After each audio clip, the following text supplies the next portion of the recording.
All right, we're going to go over section 5.1, the derivative of the natural log function. So here's section 5.1. Pretty simple two-step derivative. To take the derivative ln of a function, you put 1 over the function times the derivative function. And that is simple. That's it. You just put 1 over your function times the derivative. So let's look at some examples. Derivative of ln x, 1 over x, times 1. So you whatever you're taking the ln of, which in this case is ln x, I put 1 over that function, and then the derivative of x is 1. And we're done. 1 over x times 1, which is 1 over x. So I could do this one two ways, okay? We learned the property of logarithms, learned it last year and talked about a little bit in class, is that you can bring a power in front. So you can do this problem twice, okay? So I'm going to do this problem twice. And instead of having equals, I'm going to have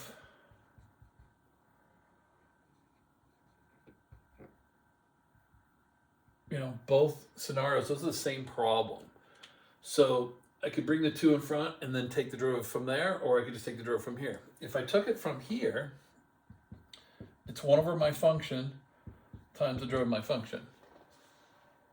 Now that cancels to just be 2 over x. With this one, when you take a derivative, the constants just sit there, and the derivative of 1 over x is 1 over x times 1. I get 2 over x. So it doesn't matter which way I do it, the derivative of that is 2 over x. All right, so so that kind of stands out there, that derivative. And so I have two ways to do it. You do it whichever way makes sense to you. Now this one, this 3 is on the x, but you have a binomial here.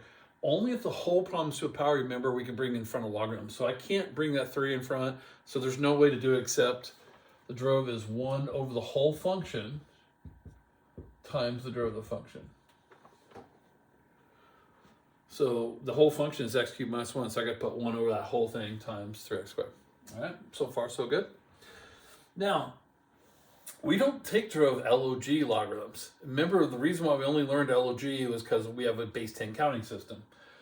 Real life problems are solved by the natural number e, and that's why we only really work with natural logarithms. So it turns out we have to change this. If you guys remember the change of base law, so we rewrite the problem to be ln x over ln 10. Let's change the base law. Remember, change of base law is you can take the, remember log is base 10, ln of the top over ln of the bottom. Now that I've changed this, when I take a derivative, ln 10 is a constant. So it's just going to sit there on the bottom. So the derivative of ln x, 1 over x times 1. So look how similar those derivatives are. Derivative of ln x is just 1 over x. Derivative log of x is 1 over x with an extra little ln 10 down there. So they have a slightly different derivative, but that's the derivative of logarithm. So I saw this on 1990s, early 1990s, multiple choice logarithm, so I've always thrown it in my notes, okay? All right, some more log laws that we can use is taking the derivative of that guy, because he has a product, I can do a product rule with that. I can put 1 over that function times a product rule. Or like this one, I could do 1 over this function, which would flip it over times the quotient rule. But we have log properties. And we learned in previous sections that if I have like ln 2 plus ln 3, that's ln 6. So when we add logarithms, we multiply them. So since we're multiplying logarithms, that means they could have been added if we go backwards. So we're going to kind of work backwards. So this problem can be rewritten as ln x plus ln sine. And the purpose of rewriting it, now I have 2 easy derivatives as opposed to 1 complicated derivative, okay? So you can make up your own mind what you want to do. I'll show that maybe the other way. So the derivative of ln x is 1 over x times 1. And the derivative of ln sine is 1 over sine. And the derivative of sine is cosine. And we're already done. So remember, you just put 1 over your function times the derivative. So if we ever have a times, we can break it into a plus. And therefore, we have 2 separate integrals, okay?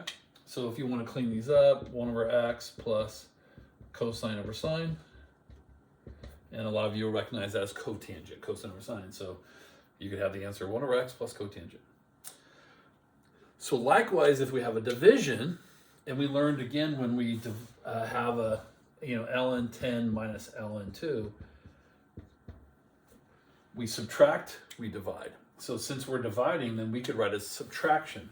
So we can rewrite this problem as ln x squared minus ln cosine.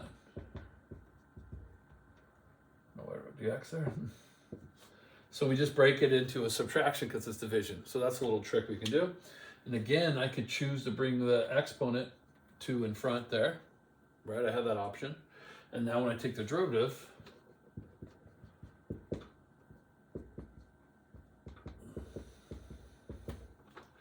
so the derivative, the 2 sitting there, derivative ln x is 1 over x times 1. Derivative ln cosine is 1 over cosine, and the derivative cosine is minus sine. I did put my negative sign there. All right, so I'm end up with 2 over x. I got a plus sign because that. And a lot of you will recognize sine over cosine is just tangent, okay? So logarithms, you can always make them easy. They're never a difficult derivative unless you want them to be. I could have left this here and then taken the derivative instead, okay? So to show you what that would look like. So if someone said, hey, what's the derivative of ln x times sine? I could choose to just do 1 over the whole function, but now I got to take a derivative of my function, which is a product, so I have to do the product rule. So the derivative of the first function times the second, the derivative of the second function times the first. Now, it's pretty much this problem, but together. So like if you distribute this across, the signs would cancel, you get 1 over x, the x's would cancel, and you get cosine over sine. You would essentially get that if I distribute that through.